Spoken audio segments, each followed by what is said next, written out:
Hello, welcome to the junction. Today we are going to discuss cybersecurity, a way to protect our digital life.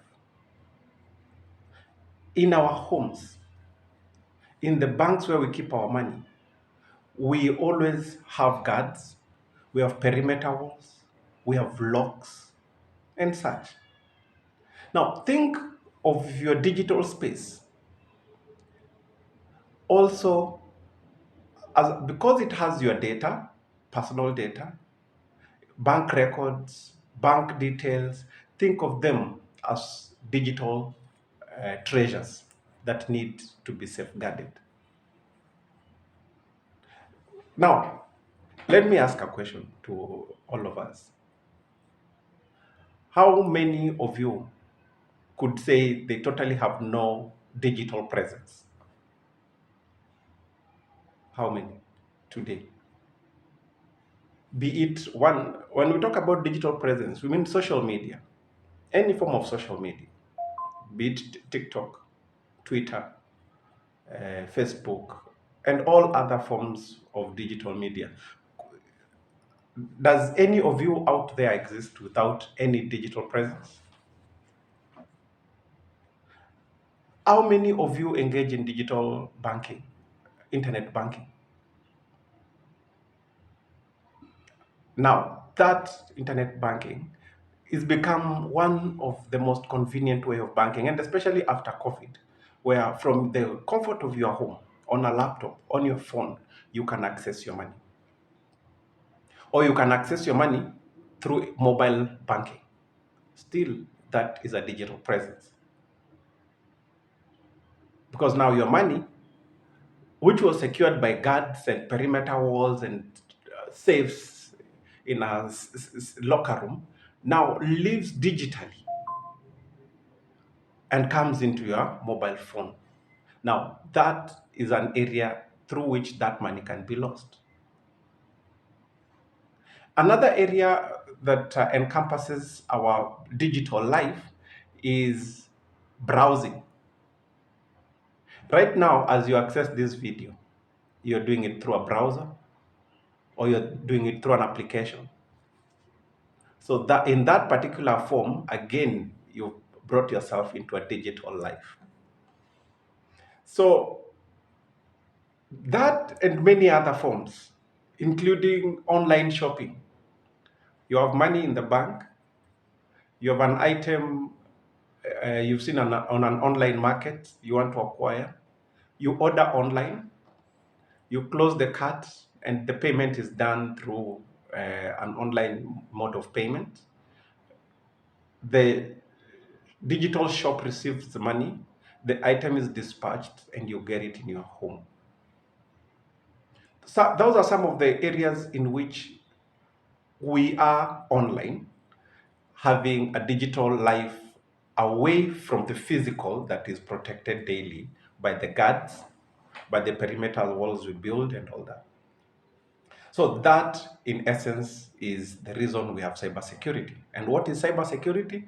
Cybersecurity is the protection of our digital life through various techniques, good behavior that is expected of us, and different kind of tools that are necessary. So now today we are going to look at some of those tools, some of those good behaviors, so that we don't get attacked by these hackers. And who are hackers? Hackers are the digital thieves. Just as your home was protected against burglars and all, in digital life, there's somebody seated on a machine with special skills, sometimes not very special, just social, is a social person. We will know how, we'll get to social engineering in a bit. And with these tools, these digital thieves try to penetrate your digital security so that they can get access to your digital treasure. Now, this digital treasure can entail personal records, hospital records, and all personal information that is very sensitive, which has value to you. So now, cybersecurity requires that in the digital life, we have we build digital walls, we call them firewalls. We have digital locks to keep these digital thieves out of our digital treasure.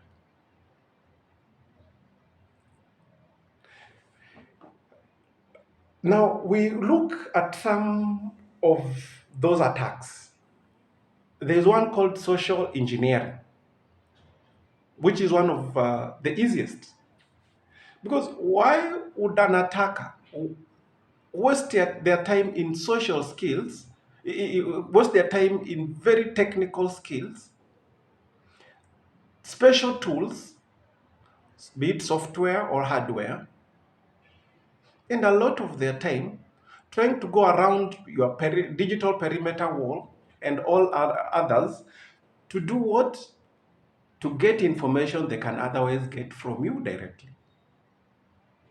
So social engineering, as one of the forms of attacks that we encounter on every day, is a way where the attacker tries to get this information without using any other skill other than engaging you directly or engaging you through any other form and be able to get this information. Let's look at this example. How many of you at any one point have received a phone call regarding your mobile money where someone poses to have sent you money and tell you to refund just a part of it and keep some, with the hope that you will agree and send? And if you do, you'll have sent your actual money because all they had sent you was just a message and not actual money to your mobile phone. How many in your life, how many today here at any one point have gotten a call from someone purporting to be calling from the mobile service provider with the intent of getting personal information, but then because of the trust, they throw in a bait. They call you and say, is your number? Then they mention your number. But at the time when they called the number, it was a random number. They don't know who the owner is. They don't know whether it's a male or female. But now, since you've received and maybe your voice is clearly female or clearly male, then they already know one thing. It is a male owner or a female owner of the number. That is one of the information they've already gathered. They go ahead and say, okay, we are calling from such and such mobile service provider. Is your number? Then they read the number to you. Kindly state the official names under which you've registered this line. Then you tell them the official names that line is registered to. That is social engineering. They've already gotten one uh, critical information regarding that number that they would have otherwise have had to hack into a mobile service provider to get. They got it from you yourself by just having a social call. They can go ahead and they might not ask you about your birthday, but they could. Now we're doing fresh registrations. Kindly state your date of birth. You could go ahead and tell them. Again, now they have date of birth. They, other than the date of birth, they have you are a female or male. They have your date of birth. They have the owner, the name officially registered. So though that is one of those forms of attacks that we encounter on our daily life.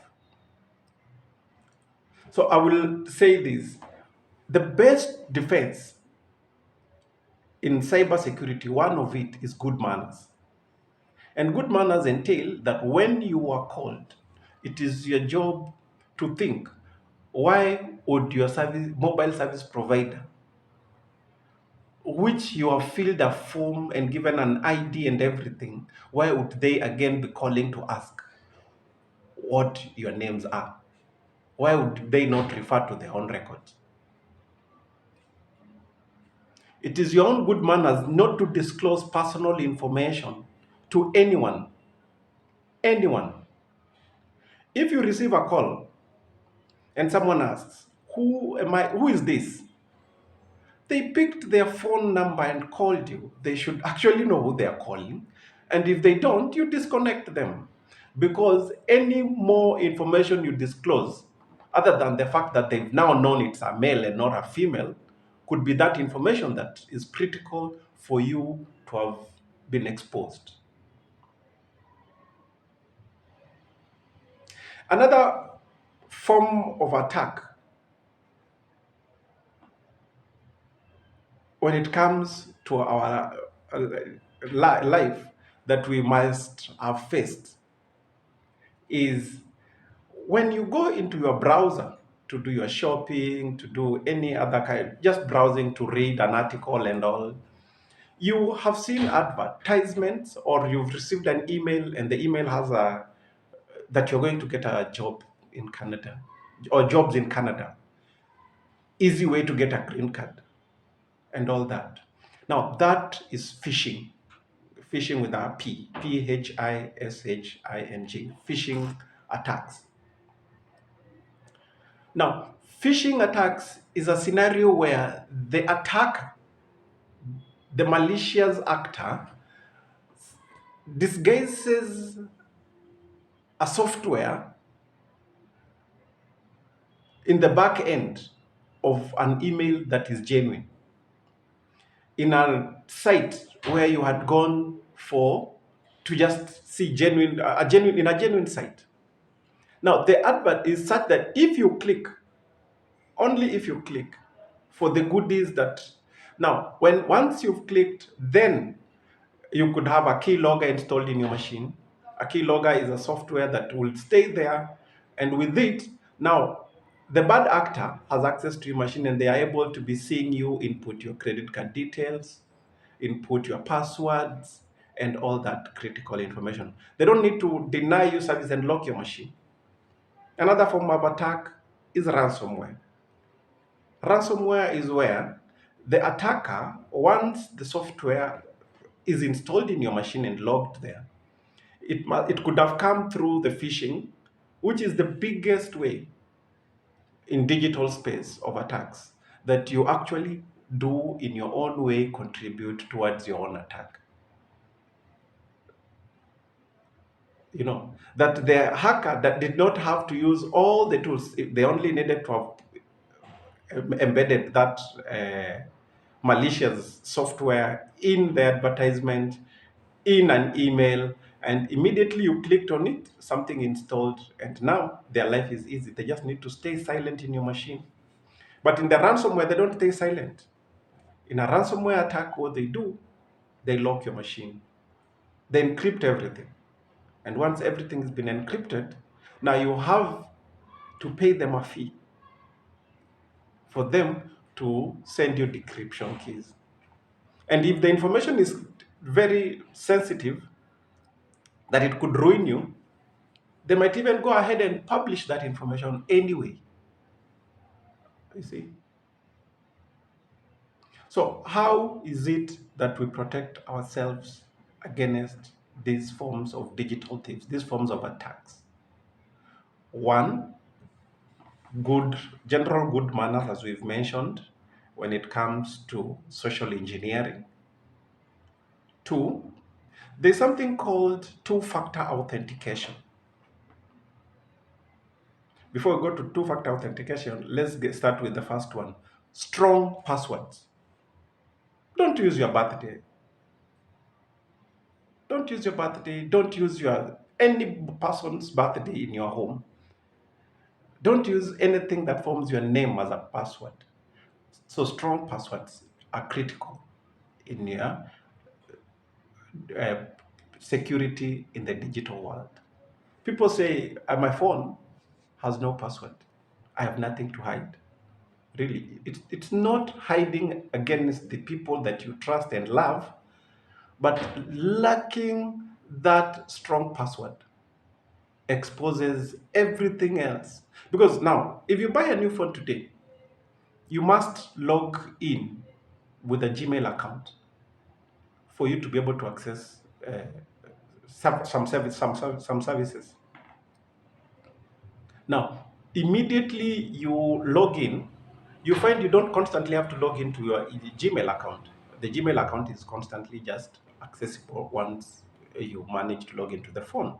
So now your email account is exposed, and a lot other services that you use your phone for.